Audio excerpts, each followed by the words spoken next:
तो आइए सुनते हैं आज की वीडियो में आसेब से मुतल्लिक एक पुरअसरार कहानी। मेरे दादा जान चौधरी मोहम्मद दीन कश्मीर के एक बहुत बड़े गांव जो श्रीनगर के शुमाली इलाके में पड़ता था उसमें आबाद थे। दादाजी समेत 3 भाई और एक बहन थी। उनके वालिद अजनास का काम करते थे। दादाजी दोनों भाइयों से छोटे थे। वालिदा साहिबा के लाड प्यार की बदौलत बड़ी मुश्किल से 4-5 क्लास ही पढ़ सके। एक रोज अपने बड़े भाई से झगड़ कर घर छोड़ आए। बकौल उनके कई रोज इधर उधर भटकते जफरवाल पहुंच गए। उन्होंने अपनी कठिन और पुरपेट जद्दोजहद की दास्तान मुझे सुनाई। मैं घर में चूंकि दादाजी की लैला के नाम से मशहूर था। मेरी वालिदा साहिबा सरवर बीबी के मुताबिक मैं जब 1 साल की उम्र में पहुंचा तो दादा जान ने मुझे पक्का अपने साथ अटैच कर लिया। उनके कंधों पर सवार आहिस्ता आहिस्ता उनकी उंगली थामे पांव चलना सीखा। जब 5 साल का हो गया तो वो मुझे मस्जिद में दर्स के लिए ले जाते। जब तक मैं मौलवी साहब के पास दूसरे बच्चों के साथ सबक याद करता रहता, वो मस्जिद के बाहर बैठे रहते। मस्जिद से प्राइमरी स्कूल और फिर मैं कॉलेज पहुंच गया। दादा जान के मुताबिक वो कुछ माह जफरवाल रहे, फिर वो सियालकोट शिफ्ट हो गए। जिसकी आड़त पर वो काम करते थे वो उनकी ईमानदारी और शराफत देखकर उन्हें अपना बेटा बनाने की सोच में थे। आड़ती की 2 बेटियां ही थीं। एक दिन उन्होंने मेरे दादा से पूछकर शुरू की, बकौल मेरे दादाजी के मैं घर से भागकर आया हूँ और मैंने जिंदगी भर वापस नहीं जाना। अगर आप नहीं रखना चाहते तो मैं किसी और आड़त पर चला जाता हूँ। नहीं मोहम्मद दीन, मेरा मतलब ये नहीं है। मैं तो तुम्हें अपना बेटा बनाना चाहता हूँ। अगर तुम्हें वापस नहीं जाना तो यहाँ मेरे घर में मेरे दामाद की हैसियत से आबाद हो जाओ। ये सारा कुछ तो तुम्हारा पहले से भी है, अब एक मालिक की हैसियत से रहोगे। मेरे दादाजी ने उनकी बात से इत्तफाक करते मेरी दादी जान रेशम बीबी से निकाह कर लिया, जिन्हें हम सब मरते दम तक अम्मा जी कहकर बुलाते थे। दादा जान बुढ़ापे की हदूद में दाखिल हो चुके थे। उनकी बीनाई भी काफी हद तक मुतासिर हो चुकी थी। मेरा रोजमर्रा का मामूल था कि मैं सोने से कबल अपने दादाजी की टांगे, बाजू, सर और जिस्म के बाकी हिस्से आहिस्ता आहिस्ता दबाकर सोता था। मेरी वालिदा भी मेरी दादी जान की खिदमत दिलो जान से करती थी। वक्त यूं ही गुजरता रहा और मैं उस दौर में पहुंच गया जब वालिदैन को मेरी शादी की फिक्र होने लगी। फिर यूं हुआ कि उन्होंने कोई रिश्ता ढूंढ लिया और 2 रोज के लिए सारे घर वाले बिमा दादी जान रिश्तेदारों में मेरे लिए किसी लड़की का इंतखाब करने चले गए। मैं घर पर हर तरह की देखभाल के लिए पीछे रह गया था। मैं अपने कामों से फारिग होकर दादा जान के पास आ बैठा और हालाते हाजिरा पर हम दादा पोता गुफ्तगू करते रहे। सारे कामों से फारिग होकर मैं उनकी चारपाई पर आ बैठा और उनका बाजू दबाने लगा और उनसे मुखातिब हुआ, दादाजी आज आप मुझे अपनी जवानी की कोई खास कारगुजारी सुनाए ना। वो हस्बे आदत थोड़ा सा मुस्कुराए और बोले, बेटा यूं तो बहुत से कारनामे हैं, मगर एक खास वाकया मेरी जिंदगी में बड़ी अहमियत रखता है। तुम्हारी दादी के वालिद ने सारा चलता हुआ कारोबार मेरे सुपुर्द कर दिया था। मेरा काम ये था कि मैं मंडी में आने वाले अजनास की ढेरियों पर दूसरे खरीदारों के साथ मिलकर बोली में हिस्सा लगाऊं। जो बोली मेरे नाम टोलती उसकी पर्ची पर तुम्हारी दादी के वालिद यानी मेरे ससुर माल की अदायगी करते थे। अजनास वहां से उठाकर बाहर दुकान के आगे स्टोर करवा लेते। जब बाहर से व्यापारी आते तो माल की आई चलाई हो जाती। ये कारोबार मिले जुले उतार चढ़ाव की मिसाल पर रवा था। कभी नफा कभी नुकसान, गुजर बसर हो रही थी। कुछ ही अरसे बाद पहले मेरी सास फिर ससुर अल्लाह को प्यारे हो गए। उनके पीछे जो थोड़ी बहुत रास मेरे हिस्से आई, मैंने उससे कारोबार को नई शक्ल देते भेड़ बकरियों का भी काम शुरू कर दिया। ये काम मैंने अपने एक पल्लेदार याकूब के जरिए शुरू किया था, जो अरसे दराज से भेड़ बकरियां पालकर फरोख्त करके खासा मुनाफा कमा लिया करता था।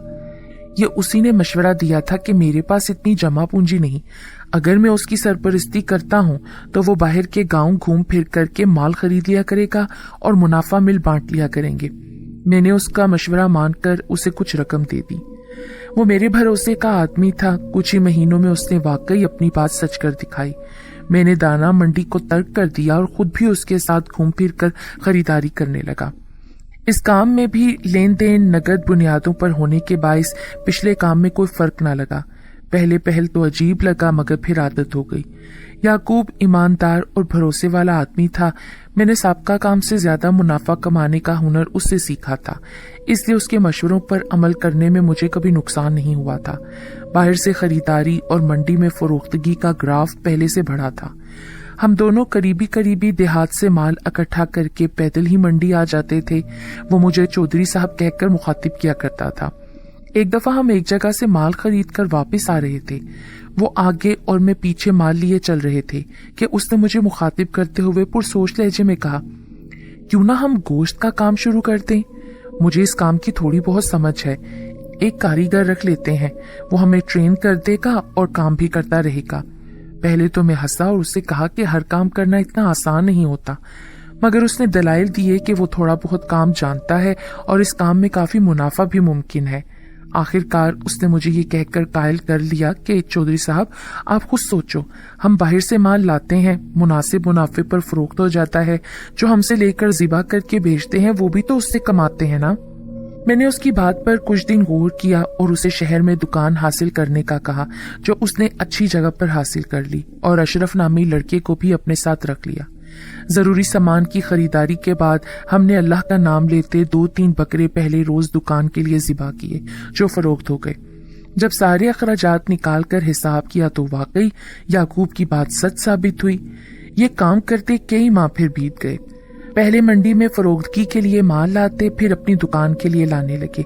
अच्छा जानवर और पूरा वजन, साफ सुथरी सफाई कटाई के बाइस लोग काफी आने लगे और दिन ब दिन काम बढ़ता गया। अब हम अपनी दुकान के लिए खरीदारी करते, बल्कि हमें मंडी से भी भेड़ बकरियां लेनी पड़ती। काम की ज्यादती के बाइस 2 कारीगर और रखने पड़े। कभी कभार मैं खुद भी काम की निगरानी के लिए ज़िबाखाना पहुंच जाता। ज़िबाखाना शहर से बाहर वाक़ था, बल्कि ये कहना ज्यादा बेहतर होगा कि जानवर ज़िबा करने की जगह कब्रिस्तान से हटकर ऐसी जगह बनाई गई थी जहां ओका के दरख्त चारों जानिब कसरत से थे। शहर में गोश्त का काम करने वाले तमाम दुकानदार ओका के दरख्तों पर ही ज़िबाशुदा जानवर लटकाकर उनकी खाल उतारने से लेकर सफाई तक उधर ही सारा काम करते थे। जानवरों का खून और आलाइश जमीन पर पड़े खड्डों में तल्फ कर देते, जो या तो धूप में खुश्क हो जाता या फिर कुत्तों, चीलों और कौवों की खुराक बन जाता। जो ओका का दरख्त हमने अपने काम के लिए संभाल रखा था वो काफी पुराना और मजबूत होने के साथ साथ खासा फैला हुआ भी था। जानवर ज़िबा करने का वक्त सुबह फजर से ही शुरू हो जाता था। चारों जानिब खासी रौनक होती थी। गोश्त का काम करने वालों में डंगर भी ज़िबा किए जाते, जो एक तरफ मखसूस अहाता में करते, जिसके अंदर एक ही ओका का खास साल खोरदा दरख्त एक कोने में काफी जगह घेरे हुए था। पानी का बंदोबस्त भी उसी बड़े से अहाते के अंदर बड़ी ईंटों से बनाया गया तालाब था, जिसके बाहर 2 हैंडपंप लगाए गए थे, जो हम सब अपनी मदद आप के तहत चलाकर पानी तालाब में जमा करते और उसी से काम लेते थे। शहर में सबसे ज्यादा हमारा काम था, इसलिए हमारे ज़िबा किए हुए जानवरों की तादाद भी दूसरों से ज्यादा थी। इसलिए हमें दूसरे दुकानदारों से पहले ज़िबाखाना में आना पड़ता था। अब तो मैं भी इस काम में माहिर हो चुका था। वैसे भी मेरी सेहत और जान दूसरों के निस्बत काफी बेहतर थी। शुरू दिन से मुझे कसरत का भी शौक था। मैंने लंगोट कस लेना और तेल सारे जिस्म पर लगाकर पहले थोड़ी बहुत कसरत करनी, फिर अल्लाह का नाम लेकर काम शुरू कर देना। इस काम में हम दोनों ने काफी तरक्की करते करते अपने रिहायशी मकान भी बनवाए और जरूरत की सारी सहूलतें हमारे पास मौजूद थीं। अल्लाह ने हम पर खासी मेहरबानी फरमा रखी थी। सर्दी का जोर बढ़ रहा था। ज़िबाखाना खुले आसमान के नीचे होने के बाइस काम करने में खासी दिक्कत होती थी। इस्तेमाल करने वाले पानी की सतह पर कोरे की लेयर बर्फ की मानी जम जाती थी। पानी निकालने के दौरान हाथों का खून जम जाता था। यूं महसूस होता जैसे उनमें जान ही नहीं, मगर काम तो करना ही होता था। एक रोज मैंने पानी की बाल्टी निकालने के लिए उठाई तो उसमें पहले से पानी मौजूद था। मैं बुरी तरह चौंका, क्योंकि बाल्टी में खुद साइकिल के हैंडल पर लटकाकर घर से चला था, जिसमें काम करने वाली छुरियां, डब्बा और कपड़े की साफियां होती थीं। मगर आधी से ज्यादा बाल्टी में पानी था और सामान डूबा पड़ा था। मेरी याद के मुताबिक मैंने खुद बाल्टी साइकिल के हैंडल से उतारकर पीछे रखी थी।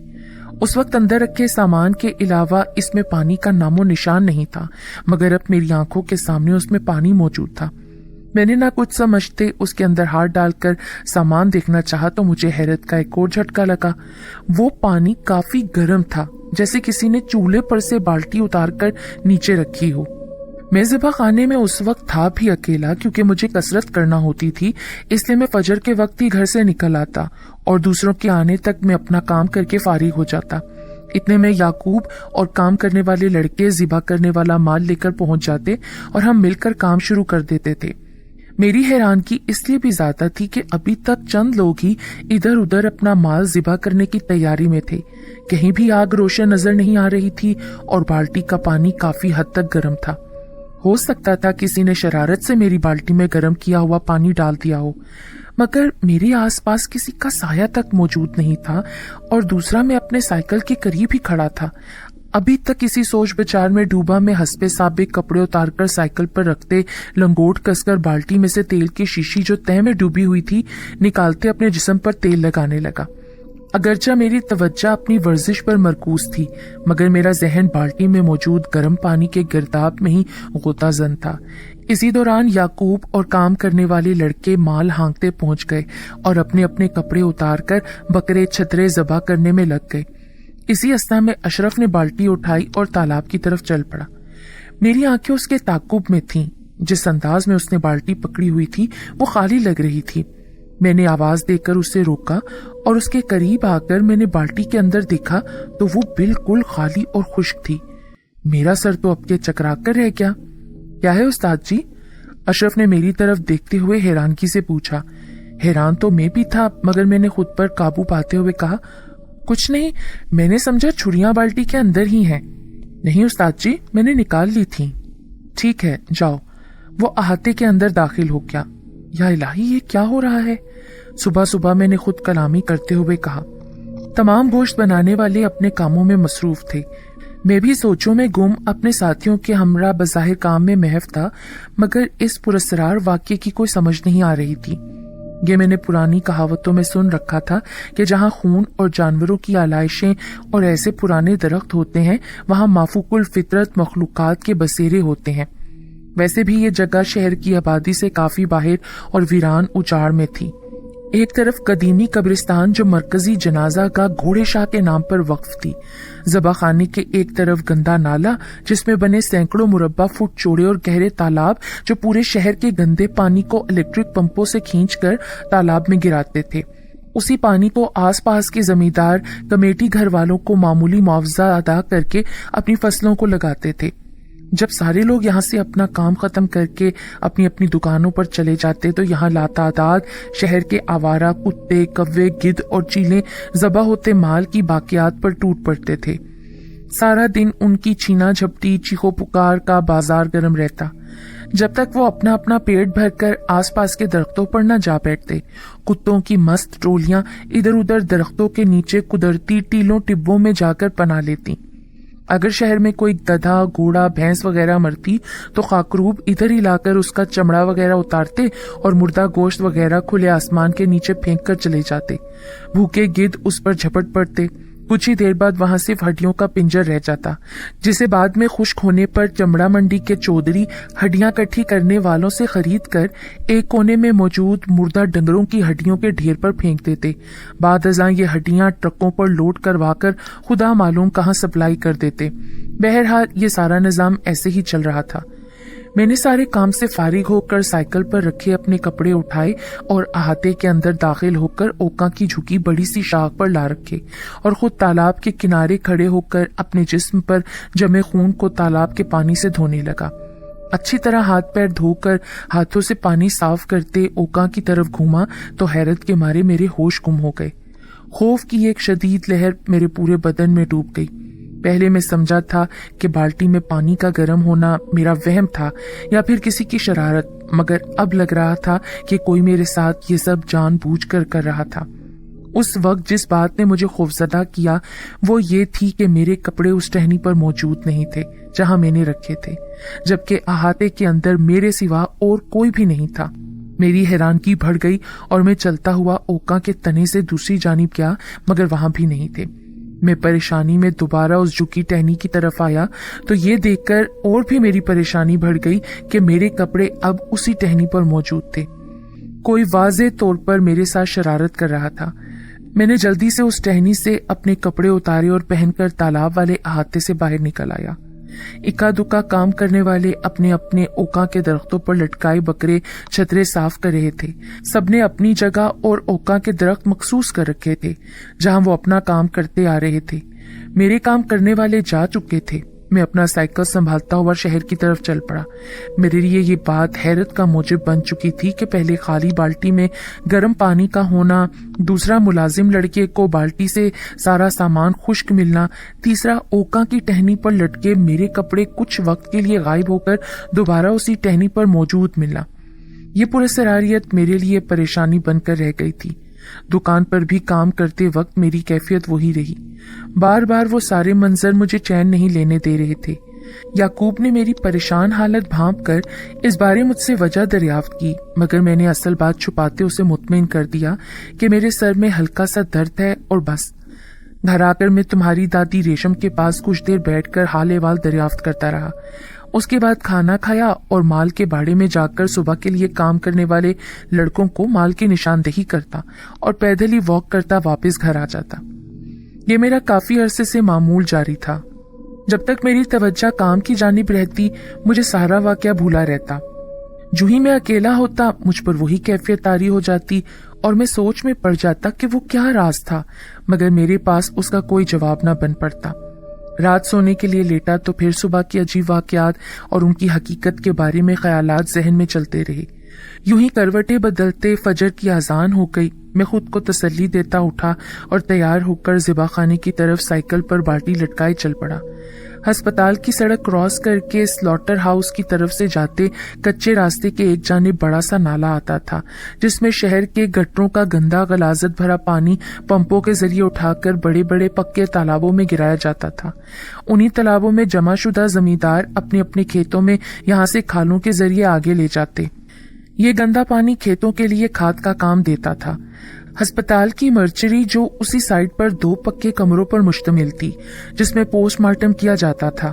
اس سے پہلے میں ان کمروں کے قریب سے بے خوف و خطر گزر جایا کرتا تھا، مگر آج جب میں مرچری ہاؤس کے قریب سے گزرا تو میرے وجود میں انجانے سے خوف کی سرد لہر دوڑ گئی، مگر میں ہمت کر کے منہ میں تلاوت کرتا تیزی سے آگے بڑھ گیا۔ حسب معمول میں نے اپنا سائیکل کھڑا کیا اور کپڑے اتار کر لنگوٹ کس دیا، تیل اپنے جسم پر لگاتے کسرت میں لگ گیا، مگر میری نظریں اپنے آس پاس کے ماحول پر بھی جمی ہوئی تھیں۔ ذرا سا بھی کھڑاک ہوتا تو میں فوراً اس طرف متوجہ ہو جاتا، حتیٰ کہ پرندوں کی آوازوں پر بھی میں چونک اٹھتا تھا۔ میری توقع کے برعکس اس روز کام ختم ہونے تک کوئی بھی ایسا واقعہ رونما نہ ہوا جو غیر معمولی ہوتا یا جس پر میں کوئی رائے قائم کر پاتا، مگر میرے دل و دماغ میں گزرے ہوئے ان پراسرار واقعات نے اپنا گھر بنا لیا تھا۔ میرا دھیان بار بار ذبح خانے کے پرانے درخت کی طرف جاتا تھا۔ احاطے کے اندر موجود اوکا کے پرانے درخت کی موجودگی نے مجھ پر واضح کر دیا تھا کہ اس پر کوئی نظر نہ آنے والی ہستی موجود ہے جو صرف مجھ پر ہی دھیان رکھے ہوئے ہے۔ میں جب تک ادھر رہتا میری توجہ کام سے زیادہ آس پاس ہوتی، مگر کوئی بھی خاص واقعہ رونما نہ ہوا۔ 20 روز گزر گئے، میرے دل سے تقریباً ان باتوں کا خیال نکل گیا جس کی وجہ سے میں کئی دن پریشان رہا تھا۔ کام ختم کر کے میں اپنے جسم پر سے خون وغیرہ صاف کرنے احاطے کے اندر تالاب پر آیا۔ حسب معمول میں نے اوکا کی پیڑ کی طرف غور سے دیکھا، مگر کچھ بھی محسوس نہ کرتے اپنے کپڑے اس کی ایک شاخ پر رکھے اور خود کو صاف کرتے اپنے کپڑے پہنے اور پھر ذبح خانہ کے احاطے سے باہر آ کر اپنی سائیکل پکڑی اور دکان کی طرف چل پڑا۔ بازار سے گزرتے میری نظر پیچھے کی جانب گئی تو ایک خوبصورت لڑکی بالکل میرے ساتھ ساتھ چل رہی تھی، جیسے وہ میرے ساتھ ہی ہو۔ میں ذرا تیز تیز چلنے لگا، یہ سوچ کر کہ شاید وہ میرے آہستہ چلنے کی وجہ سے آگے نہ نکل پا رہی ہو۔ وہ بھی اسی رفتار سے آگے بڑھنے لگی۔ ایک جگہ رک کر میں نے گھوم کر اس سے بات کرنا چاہی تو دور تک سڑک پر اب مجھے کوئی دکھائی نہ دیا، خاص کر وہ لڑکی جو بالکل میرے ساتھ ساتھ چل رہی تھی اچانک غائب ہو گئی تھی۔ یکدم اسی وقت میرے کندھوں پر ہلکا سا دباؤ محسوس ہوا، جیسے کسی نے میرے کندھوں پر اپنے ہاتھ جما رکھے ہوں۔ مجھے بظاہر میرے پورے جسم میں سنسناہٹ سی محسوس ہو رہی تھی۔ میں اپنے قدموں پر چل رہا تھا، مگر یوں احساس ہونے لگا جیسے کوئی غیر مرئی قوت مجھے اٹھا کر لے جا رہی تھی۔ بس اتنا یاد ہے کہ میں بہت مشکل سے دکان پر پہنچا اور دکان پر پہنچ کر اس چارپائی پر آ گرا جو کام کرنے والے ملازم آرام کی غرض سے دکان کے پیچھے بنے کمرے میں رکھے ہوئے تھے۔ یعقوب نے آ کر مجھے شانے سے ہلاتے پوچھا، چودھری اگر تمہاری طبیعت زیادہ خراب ہے تو ڈاکٹر کو بلاؤں؟ اس کی آواز میں صاف سن رہا تھا مگر مجھ میں جواب دینے کی طاقت نہیں تھی۔ میرے پورے جسم پر ایک بوجھ سا جمع ہوا تھا، جیسے کسی اندیکھی قوت نے مجھے دبوچ رکھا ہو یا میرے جسم میں کوئی اور جسم بھی موجود ہو۔ میری آنکھیں ابلی پڑی تھیں، بہت ہی عجیب حالت ہو رہی تھی، وہ کیفیت ناقابل بیان تھی۔ میں جیسے اپنے ہی جسم کا کنٹرول کھو چکا تھا۔ ایسی بے بسی میں نے کبھی پہلے محسوس نہیں کی تھی اور اسی لیے میں سخت پریشان تھا۔ میری یہ کیفیت 3 گھنٹے تک رہی اور پھر میرا دماغ گہری تاریکی میں ڈوبتا چلا گیا۔ جب مجھے ہوش آیا تو مجھ پر ملازم اور یعقوب جھکے ہوئے تھے۔ میں نے خود پر کنٹرول کرتے اٹھ کر بیٹھنے کی کوشش کی تو مجھ سے اٹھا نہیں گیا۔ یار چودھری کیا ہوا ہے تمہیں؟ یعقوب کے لہجے میں حیرت اور پریشانی تھی۔ بتاتا ہوں، میں نے اس کا کندھا پکڑ کر اٹھتے ہوئے اسے جواب دیا۔ تم جاؤ باہر۔ میں نے تینوں ملازموں کو باہر جانے کا کہا اور وہ اٹھ کر باہر نکل گئے۔ میں نے یعقوب کو الف سے لے کر یہ تک ساری بات بتا دی، اس لڑکی کا ذکر بھی کیا جو سلاٹر ہاؤس سے واپس آتے میرے پیچھے چل رہی تھی اور اچانک غائب ہو گئی تھی۔ اس کے بعد ہونے والی ساری کیفیت بتائی تو وہ بھی پریشان ہو گیا اور مجھ سے مخاطب ہوا، چودھری یہ جو تم بتا رہے ہو نا، اس بارے میں زیادہ تو نہیں مگر کچھ جانتا ہوں۔ یا تو یہ کوئی چڑیل ہے یا کوئی بدرو جو ذبح خانہ والے احاطے میں اوکا کے درخت پر رہتی ہے۔ وہ بول رہا تھا اور میں اس کے بارے میں قیاس رائی میں مبتلا تھا۔ میں نے اپنے جسم کی طاقت جمع کر کے اٹھنے کی ایک اور کوشش کی مگر اس بار بھی ناکام رہا۔ میری اندرونی حالت ایسی ہو رہی تھی جیسی میں لمبی مسافت طے کر کے بستر پر گر پڑا ہوں۔ گھر آ کر میں خاموشی سے کھانا کھائے بغیر ہی اپنے بستر پر لیٹ گیا۔ تمہاری دادی نے میری خیریت پوچھی تو میں نے اسے مطمئن کر دیا۔ ایک تو میرے اندر خوف اور پریشانی ٹھہر گئی تھی، دوسرا مجھے رہ کر یہ خیال پریشان کر رہا تھا کہ دیکھیں اب آگے کیا ہوتا ہے، کیا یہ کیفیت وقتی ہے یا مستقل؟ اب مجھے اس کا سامنا کرنا پڑے گا۔ کچھ دیر بعد ریشم نے حسب معمول دودھ کا ایک بڑا گلاس میرے قریب رکھتے میرا سر دبانے کے لیے میرے ماتھے پر ہاتھ رکھا تو یکدم پیچھے ہاتھ ہٹاتے بولی، چودھری صاحب آپ کو تو بہت تیز بخار ہے۔ پھر اس نے تمہارے والد اللہ دیتا کو بلا کر کہا کہ جا کر ڈاکٹر محمد حسین کو ساری بات بتا کر اپنے ابا کے لیے دوائی لے آؤ۔ تمہارا والد گھر میں سب سے بڑا اور سمجھدار بھی تھا۔ وہ جا کر پہلے تھرمامیٹر لایا، پاس ہی دکان تھی ڈاکٹر صاحب کی، پھر میرا بخار چیک کیا اور تھرمامیٹر لے کر واپس چلا گیا۔ ڈاکٹر صاحب نے دوائی تمہارے والد کے ہاتھ بھجواتے آرام کا کہا۔ دوائی میں شاید کوئی نیند کی گولی بھی تھی جو کھاتے ہی میں سو گیا۔ جس چیز پر میں اچانک بیدار ہوا وہ کسی کا نرم و گداز ہاتھ تھا جو میرا ماتھا دبا رہا تھا۔ گھر میں بجلی تو تھی نہیں، لیمپ کی مدھم روشنی تھی جس میں نے ایک لڑکی کو اپنے سرہانے بیٹھا دیکھا، میرے سر کو اپنی گود میں لیے ہوئے تھی۔ میں کچھ بولنا چاہتا تھا مگر آواز میرے گلے میں اٹک کر رہ گئی تھی۔ اس کی آنکھوں میں عجیب طرح کی کشش تھی جس میں ڈوب کر میں پرسکون ہوتا گیا۔ اب جب کہ میری آنکھ کھلی تو ریشم میرے اوپر جھکی مجھے جگانے کی کوشش کر رہی تھی۔ چودھری صاحب اب طبیعت کیسی ہے آپ کی؟ تمہاری دادی کی آواز مجھے دور سے آتی محسوس ہوئی۔ میں نے بڑی مشکل سے سر کو جنبش دیتے اسے تسلی دی اور اٹھ کر غسل خانے کی طرف آ گیا۔ کافی دیر تک خود پر پانی بہاتا رہا۔ جب ذرا سوچنے سمجھنے کی طاقت وجود میں آ گئی تو رات والی لڑکی کی طرف دھیان چلا گیا۔ نیم اندھیرے میں بھی وہ حسن کا پیکر دکھائی دے رہی تھی۔ جوں اس کے بارے میں سوچ رہا تھا میرے احساس میں عجیب طرح کی وارفتگی طاری ہو رہی تھی۔ میری زندگی میں یہ عجیب تبدیلی آ گئی تھی۔ تھوڑا سا ناشتہ کیا اور تیار ہو کر دکان کی طرف چل پڑا۔ یعقوب نے خیریت دریافت کی اور اٹھ کر میرے لیے گدی خالی کرتے خود گوشت بنانے والی مٹھی اور ہتھیار سنبھال لیے۔ گاہکوں کے رشک میں مجھے کچھ بھی سوچنے کا موقع نہ ملا۔ میرا معمول تھا کہ دوپہر کو میں دکان یعقوب کے سپرد کر کے آڑت پر آ جاتا تھا اور ضرورت کے مطابق بکرے چھترے خرید کر واپس دکان پر چل پڑتا۔ جب سے یہ کام شروع کیا تھا میری ڈیوٹی ایسی ہی چلی آ رہی تھی، مگر آج میرا دل آڑت پر جانے کو نہیں کر رہا تھا۔ میں نے یعقوب کو کہا کہ میرے بجائے وہ چلا جائے۔ ٹھیک ہے محمد دین، میں چلا جاتا ہوں، تم آرام کرو۔ میں حساب وغیرہ سنبھال کر اس کے سپرد کرتا گھر کی جانب چل پڑا۔ ریشم نے مجھے اتنی جلدی گھر واپس آنے پر خیریت دریافت کی تو میں نے اسے سر درد کا بہانہ بتا کر خاموش کر دیا اور خود اپنی چارپائی پر آ لیٹا۔ मेरे आसाब ढीले पड़ रहे थे और एक बार फिर मुझे निढाली की कैफियत तारी हो रही थी। मैंने मजबूर होकर आंखें बंद कर ली। तुम्हारी दादी खाने के लिए पूछ रही थी तो मैंने ये कहकर उसकी बात काट दी कि अभी भूख नहीं है, जब होगी तो खुद मांग लूंगा। पता नहीं मैं ये सब कुछ क्यों कर रहा था।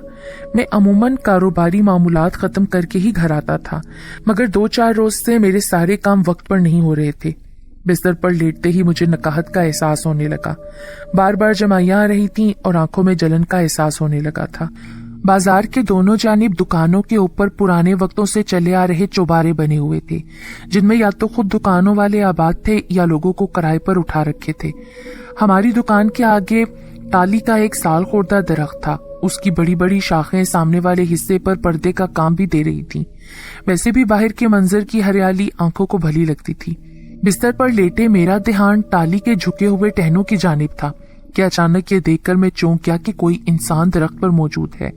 गौर से देखा तो एक बड़ी ही खूबरू लड़की अपने घने और लंबे बाल खुद पर गिराए एक मोटी सी शाख पर बैठी अपनी टांगे हिला रही थी। उसके बाल उस पर बड़ी सी चादर का काम दे रहे थे। मुझे अंदाजा हो गया था कि अब मैं पूरी तरह उसके तिलिस्माती सहर के जेरे असर हूँ। मेरी अजीब कैफियत थी। एक तरफ मुझ पर खौफ तारी था तो दूसरी तरफ उसके बेमिसाल हुस्न ने मुझे अपना गर्विदा कर रखा था। बज़ाहिर वो मुझसे लाताल्लुक थी, जैसे कि उसे मेरी कोई परवाह ना हो, मगर वो इस अंदाज में मुझ पर अपनी मौजूदगी जाहिर कर रही थी कि उसे मेरी मौजूदगी का एहसास भी था और वो मेरे दिखने को भी जानती थी। नकाहत के बावजूद मैंने बड़ी हिम्मत करते खुद को संभाला और उठकर फ्रंट पर रखी कुर्सी पर जा बैठा। अब मेरा और उसका फासला सिर्फ वो बालकोनी थी जो चौबारे के फ्रंट की खूबसूरती के लिए आवेजा थी। चंद पल यूं ही गुजर गए। वो मुझसे लाताल्लुक बनी उस मोटी सी टहनी पर बैठी रही, फिर यकदम वो मेरी नजरों से ओझल हो गई। मैंने दरख्त पर उसे तलाश करने की कोशिश की और मैं बदस्तूर उसी तरफ ही देखता रहा, मगर वो फिर नजर न आई। मैं इस सूरत हाल से दो चार था कि मुझे अपने जिस्म के पिछले हिस्से पर गुदास सा दबाव महसूस हुआ, जैसे 2 बाजू मेरी बगलों से होते हुए मेरी छाती पर लिपट गए हों। मैंने घूमकर देखना चाहा, मगर मेरे अगले हिस्से में जंबिश तक ना हुई। फिर जैसे किसी गैर मर्ई कुव्वत ने मुझे कुर्सी से उठाकर सीधा खड़ा कर दिया हो। मेरे कदम बज़ाहिर तो जमीन पर थे, मगर मुझे यूं लग रहा था जैसे मेरा सारा वजूद हवा में मुअल्लक हो। वही बाजू जो मेरे सीने पर पेवस थे मुझे उठाए हुए मेरे बिस्तर तक ले आए। अब मैं अपने बिस्तर पर पड़ा था, मगर बेहिस्सो हरकत। मैं चाहकर भी उठ नहीं सकता था। मेरा जहन पूरी तरह चौकन्ना था, मगर मेरा सारा जिस्म बेजान सा बिस्तर पर ढेर था। मुझे बिल्कुल साफ महसूस हो रहा था जैसे मेरे जिस्म के अंदर एक और जिस्म मौजूद है और मेरी सांस के साथ एक और सांस का इजाफा हो चुका है। उसी दौरान रेशमा कमरे में आ चुकी थी। वो शायद कुछ मेरी हालत समझ रही थी। तुम्हारी दादी ने मेरी बदलती हालत देखते हुए घबराकर सब घर वालों को मेरे कमरे में इकट्ठा कर लिया। याकूब मेरे ऊपर झुका हुआ था। मैं सुन तो सब कुछ रहा था, मगर मुझ में बोलने की सकत नहीं थी, जैसे मेरे पूरे जिस्म का कंट्रोल मेरे अपने बस में बिल्कुल नहीं था। मेरे वजूद में इतनी सकत नहीं थी कि मैं बोलकर सबको बता सकता कि मेरे जिस्म के अंदर एक और जिस्म है। मेरी आंखों में सख्त जलन हो रही थी, मेरी पिंडलियों में खिंचाव और सर में दर्द था। मेरे कानों में घर वालों की मुख्तलिफ आवाजें गूंज रही थीं। याकूब कह रहा था कि इस पर चुड़ैल आशिक हो गई है, जिसने इस पर कब्जा कर रखा है। इससे पहले कि वो इसको तकलीफ पहुंचाए, हमें इसका बंदोबस्त करना होगा। वो बार बार पीर असगर अली शाह बोधियां वाला हुजरा शाह मुकीम का जिक्र कर रहा था कि चौधरी को उनके पास लेकर जाना पड़ेगा, वही इस बदबख्त को दफा फरमाएंगे। तुम्हारे वालिद को गाड़ी का बंदोबस्त करने का कहते उसने मुझे उठाने की कोशिश की, मगर यकदम मेरी हालत गैर हो गई। मैं ये महसूस करने लगा जैसे किसी ने मुझे बुरी तरह अपने बाजुओं के शिकंजे में जकड़ लिया है। मेरा सांस रुकने लगा। मेरा जिस्म बिस्तर पर तड़प रहा था। मुझे कोई होश नहीं था। मेरे मुंह से तरह तरह की आवाजें निकल रही थीं। सारे घर वाले सहमे हुए थे। नीचे गाड़ी आ गई तो मुझे कई हाथों ने दबोच कर उसमें जबरदस्ती सवार करवाया और फिर हम लोग हुजरा शाह मुकीम पहुंच गए। पीर असगर अली शाह साहब अपने कमरे खास में मौजूद थे। उन्होंने मुझे छोड़ने का कहते हुए सबको एक तरफ हो जाने की हदायत की और खुद तलावत कलाम पाक में मसरूफ हो गए। जूं जूं वो कुरान पाक की तलावत करते गए, मेरा बिफरा जिस्म एतदाल में आता गया। उनकी नजरें मेरी आंखों पर जमी थीं। फिर वो उठे और मेरे बालों को हाथ में जकड़ लिया। मुझे जरा बराबर भी तकलीफ ना हुई। मेरे मुंह पर थप्पड़ों की बारिश होती रही, मगर मुझे ये तशद्दुद जरा भर महसूस नहीं हो रहा था। انہوں نے میرے بالوں کے ذریعے کوئی اندیکھا وجود کھینچ کر قریب پڑی مٹی کی ہنڈیا کا ڈھکن اٹھا کر اس کے اندر جھونک دیا۔ اس کے ساتھ ہی جیسے میں پرسکون ہو گیا اور میرا جسم ایسے ہو گیا جیسے میں کڑی مشقت سے آزاد ہو گیا ہوں۔ پیر صاحب کہنے لگے کہ میں جو ذبح خانے میں کھلے آسمان تلے اوکاں کے درخت کے نیچے اپنے کپڑے تبدیل کرتا تھا اور اپنے جسم پر مالش کر کے کسرت کیا کرتا تھا، اسی جگہ سے وہ چڑیل مجھ پر عاشق ہو گئی تھی۔ اس واقعے کے بعد میں اس قدر خوفزدہ اور ہراساں ہو گیا تھا کہ میں نے ذبح خانہ جانا ہی چھوڑ دیا۔